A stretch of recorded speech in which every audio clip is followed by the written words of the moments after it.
క్రీస్తునాథుని యందు ప్రియ సహోదరి సహోదరులారా, ఈరోజు సామాన్య 16వ ఆదివారాన్ని కొనియాడుతున్నాం. నేటి మొదటి పట్టణము ఆదికాండము 18వ అధ్యాయము 1వ వచనం నుండి 10వ వచనం వరకు. రెండవ పట్టణము పునీత పౌలు కొలస్సీయులకు రాసిన లేఖ 1వ అధ్యాయము 24వ వచనం నుండి 28వ వచనం వరకు. నేటి సువిశేషము లూకాసు వార్త 10వ అధ్యాయము 38వ వచనం నుండి 42వ వచనం వరకు. పూర్వకాలములో ఆతిథ్యం అనేది ఒక ముఖ్యమైన ఆచారంగా పరిగణించబడేది. ఒక పరదేశిని కానీ బాటసారిని కానీ ఎచ్చటికి వెళ్ళినా గౌరవ మర్యాదలు పొందేవాడు. అతనికి అన్నపానీయాలు ఉచితంగా లభించేవి. ఆతిథ్యం మతపరమైన మర్యాదగా పరిగణించబడేది. ప్రాచీన కాలంలో అన్ని మతస్థులు అతిథిని దేవలోకా నుండి విచ్చేసిన వానిగా పరిగణించి ఆహ్వానించేవారు. బహుశా దేవుడే ఈ అతిథి రూపములో దిగివచ్చి ఉండవచ్చని భావించి తగిన సత్కారాలు చేసేవారు. ఇజ్రాయేలు ప్రజలు అకస్మాత్తుగా తమ ఇంటికి వచ్చిన అతిథిని బహుశా యావే ప్రభువు వచ్చాడని భావించి సత్కరించేవారు. అతిథి రాక ఇజ్రాయేలీ ప్రజలు ఒకప్పుడు ఐగుప్తు దేశం పరదేశులుగా ఉన్న విషయాన్ని గుర్తు చేసేది. ఈ లోకములో ఉన్నంతకాలం వారంతా పరదేశులని అతిథి ఆగమనం సూచించేది. యావే దిక్కులేని వారిని పరదేశులను ప్రేమించినట్లే వారు కూడా అతిథి సత్కారాలతో పరదేశులను ఆదరించాలని కోరుచున్నారు. ఆయన అనాథలకు న్యాయము చేకూర్చి పరదేశుల యందు దయ చూపించేవాడు. మీరు ఐగుప్తు దేశములో పరదేశులయుంటిరి కనుక మీరు పరదేశుల ఎడల జాలి చూపించండి. ద్వితీయోపదేశకాండము 10వ అధ్యాయము 18వ వచనం నుండి 19వ వచనం వరకు. నేటి మొదటి పట్టణము అబ్రహాము వసగిన ఆతిథ్యాన్ని గూర్చి తెలియజేస్తుంది. ఆదికాండము 18వ అధ్యాయము 1వ వచనం నుండి 10వ వచనం వరకు. ఒకరోజు ఎండ కాచే వేళలో అబ్రహాము తన గుడారం వాకిట కూర్చుని ఉన్నాడు. అంతలోనే 3 బాటసారులు అచ్చటికి వచ్చారు. అబ్రహాం వారిని చూడగానే ఎదురేగి వారి ముందు సాగిలపడి వారితో, ఈ దాసుడు మీ కృపకు పాత్రుడైనచో ఇతని సేవలు అంగీకరింపుడు. నీరు తెచ్చదను, కాలు చేతులు కడుక్కొనుడు, ఈ చెట్ల నీడలో అలసట తీర్చుకొనుడు. ఆహారం తెచ్చదను, కొంచెము తిని ప్రాణములు కుదుటపడినట్లు చేసుకొనుడు. తరువాత మీ దారిన మీరు పోవచ్చును, మీ ప్రయాణములో ఇక్కడికి రానే వచ్చితిరి కదా అని పలికాడు. అందుకు ఆ బాటసారులు అంగీకరించారు. అబ్రహాం వెంటనే గుడారంలోనికి వెళ్ళి తన భార్యగు సారాతో రొట్టెలు చేయమని చెప్పి తాను ఒక ఆవు దూడను తెచ్చి కోసి భోజనము సిద్ధం చేశాడు. పాలు, పెరుగు, మాంసము మొదలైనవన్నీ తెచ్చి అతిథుల ముందు పెట్టాడు. వారికి వడ్డించి అచ్చటనే నిలబడ్డాడు. అప్పుడు ఆ అతిథులు, నీ భార్య సారా ఎక్కడా అని అడుగుగా అబ్రహాము, ఆమె ఇక్కడనే గుడారంలో ఉన్నది అని సమాధానమిచ్చాడు. అంతటా ఆ వచ్చిన వ్యక్తి, నేను ముందటి ఏడు కూడా సరిగా ఈ సమయమునకే తిరిగి వత్తును. ఆనాటికి నీ భార్య సారా ఒక కొడుకును కనును అని చెప్పాడు. యావే ప్రభు తన దూతలతో పరదేశిగా అతిథి రూపంలో అబ్రహాం వద్దకు వచ్చాడు. అబ్రహాము వచ్చిన అతిథి యావే అని ఎరుగకపోయినప్పటికీ ఆనందముతో ఆదరించి పరదేశులకు ఇవ్వవలసిన అతిథి సత్కారాలను చేశాడు.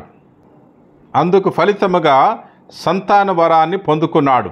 అబ్రహాం ఇచ్చిన ఆతిథ్యం ఇజ్రాయేలీ ప్రజలందరకు ఆదర్శప్రాయమైనది. ప్రియ సహోదరి సహోదరులారా, నూతన వేదములో యేసు ప్రభు ప్రజల మధ్య ఒక అతిథిగా మెలిగారు. ఆతిథ్యం విలువలను ప్రజలకు తెలియచేశారు. పాపులు, సుంకరులు ఆయనకు తరచుగా ఆతిథ్యం ఇచ్చారు. పాపులతో, సుంకరులతో ఆయన కలిసిమెలిసి ఉండటం చూచిన పరిసయ్యులు ఆయనను విమర్శించినప్పుడు తాను నీతిమంతుల కొరకు కాక ఇజ్రాయేలీయులలో తప్పిపోయిన గొర్రెల కొరకు వచ్చినట్లు చెప్పారు. ఆయనకు ఆతిథ్యమొసగిన పాపులు తమ పాప జీవితాల నుండి పరివర్తన చెందారు. కొన్నిసార్లు పరిసయ్యులు కూడా ఆయనకు ఆతిథ్యమొసగారు. పిదప యేసు ఆ స్త్రీని చూపుచూ సీమోనుతో, ఈమెను చూచుచుంటివి కదా, నేను నీ ఇంటికి వచ్చి తిని నీవు కాళ్లకు నీళ్లు ఇయ్యలేదు, కానీ ఈమె తన కన్నీటితో నా పాదములు తడిపి తన తల వెంట్రుకలతో వానిని తుడిచినది. నీవు నన్ను ముద్దు పెట్టుకొనలేదు. నేను లోనికి ప్రవేశించినప్పటి నుండి ఈమె నా పాదములను ముద్దు పెట్టుకొనుట మానలేదు. నీవు నా తలకు నూనె అంటలేదు, కానీ ఈమె నా పాదములకు పరిమళ ద్రవ్యమును పూసినది. ఈమె అధికముగా ప్రేమించినది కనుక ఈమె చేసిన అనేక పాపములు క్షమించబడినవి అని ప్రభువు తెలియజేశారు. యేసు తన శిష్యులను సువార్త బోధకై పంపుచూ వట్టి చేతులతో వెళ్ళమని ఆదేశించాడు. వెండి, బంగారము, రాగి నాణెలతో మీ సంచులు నింపుకొనకుడు. మీరు ప్రయాణం చేయనప్పుడు జోలెను, 2 అంగీలను, పాదరక్షకులను, కర్రను తీసుకొని పోరాదు. ఎలయనా పనివాడు తన బత్తెమునకు అర్హుడు. లోకాసువార్త 10వ అధ్యాయము 9వ వచనం నుండి 10వ వచనం వరకు. యేసు శిష్యులు ప్రజల అతిథి సత్కార్యాల మీదే ఆధారపడి సువార్త బోధను చేశారు. ఆయన వలె ఆయన శిష్యులు కూడా పేదలుగా, పరదేశులుగా ఉంటూ ప్రజల నుండి ఆతిథ్యాన్ని పొందుతూ తమ పనిని కొనసాగించాలని కోరారు. అందువలనే యేసు తన శిష్యులకు ఇలా ఆదేశించారు: ఏ పట్టణమును గాని ఏ పల్లెను గాని ప్రవేశించినప్పుడు ముందుగా యోగ్యుడగు వానిని వెదుకుకొనుడు. అందుండి వెళ్ళిపో వరకు వాని ఇంటనే ఉండుడు. మీరొక ఇంటిలోనికి ప్రవేశించినప్పుడు ఆ ఇంటిని దీవింపుడు.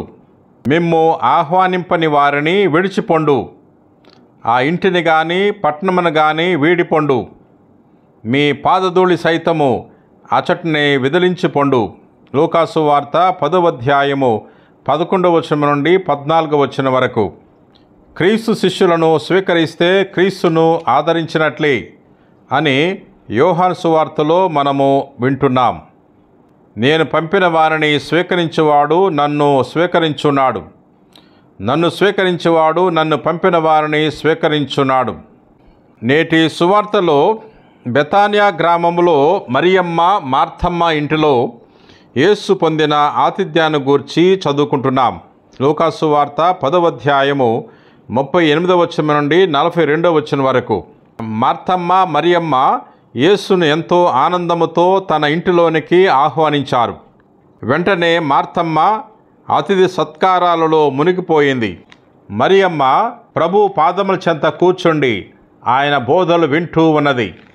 అతిథి సత్కార్యాలు చేయటము అవసరము, అది ఎంతో మెచ్చుకొనదగినది. అయితే ఆయన వాక్కును ఆలకించడం ఇంకా ఉత్తమమైన ఆతిథ్యం. అందువలనే యేసు ఈ విధంగా తెలియజేస్తున్నారు: మార్తమ్మ, మార్తమ్మ, నీవు ఎన్నో పనుల గూర్చి విచారించుచు ఆతృతపడుచున్నావు, కానీ అవసరమైనది ఒక్కటే. మరియమ్మ దానిని ఎన్నుకొనది, అది ఆమె నుండి తీసివేయబడదు అని పలికాడు.